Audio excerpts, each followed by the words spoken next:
Dalam rangka menghasilkan pendapatan lebih bagi petani saat pasca panen, petani diharapkan tidak menjual hasil panen berupa gabah, namun berupa beras. Untuk itu perlu dilakukan pendekatan ekonomi dan kelembagaan penguatan koperasi tani atau BUMDes yang mengelola proses pasca panen atau penggilingan, pengemasan, dan pemasaran.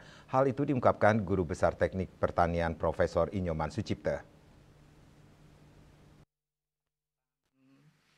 Penguatan koperasi tani. Profesor Inyoman Sucipte yang juga Rektor Universitas Bali Dwipa mengatakan, di balik kehijauan sawah Bali yang memesona tersimpan paradoks ekonomi yang telah berlangsung bertahun-tahun. Petani padi di Bali umumnya tidak memanen hasilnya dalam bentuk beras, melainkan menjual gabahnya kepada penebas atau tengkulak. Gabah itu kemudian dibawa keluar Bali seperti ke Jawa, diolah menjadi beras, lalu kembali dipasarkan ke Bali sebagai produk konsumsi. Ironisnya, menurut kelompok ahli pembangunan kota Denpasar di bidang pertanian dan ketahanan pangan ini, petani lokal yang menanam padi justru tidak memperoleh nilai tambah dari proses tersebut. Mereka hanya menikmati hasil sekali panen dalam bentuk uang tunai cepat, namun kehilangan potensi ekonomi jangka panjang. Praktik menjual gabah ke tengkulak memang memberikan uang cepat, namun menjebak petani dalam sistem yang tidak berkeadilan. Sudah saatnya Bali membalik sistem ini dengan membangun ekosistem pertanian lokal yang adil, modern, dan bermartabat, sekaligus memperkuat kedaulatan pangan berbasis budaya lokal seperti subak dan trihita karana.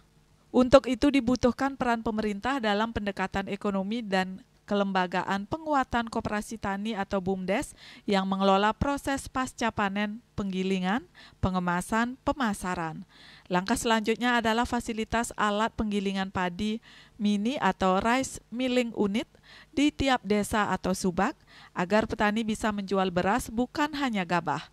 Pola kemitraan langsung dibentuk antara petani dan konsumen, hotel, restoran, pasar tradisional dengan merek lokal. Dilakukan pula langkah pendekatan sosial dan edukasi petani soal rantai nilai pertanian agar memahami potensi keuntungan dari hilirisasi hasil panen. Pemberdayaan petani muda dan teknologi digital platform penjualan online beras lokal Bali. Labelisasi beras Bali bisa dilakukan sebagai produk unggulan kearifan lokal dengan sistem perdagangan berkeadilan. Harus ada pendekatan. Jadi apakah itu pendekatan ekonomi dan kelembagaan, pendekatan sosial dan edukasi, dan sudah tentu yang lebih penting adalah regulasi. Bagaimana kita bisa memfasilitasi alat-alat yang terkait dengan proses ini. Pertama, alat perontok padi yang sering di desa disebut DORES, ya, power tracer.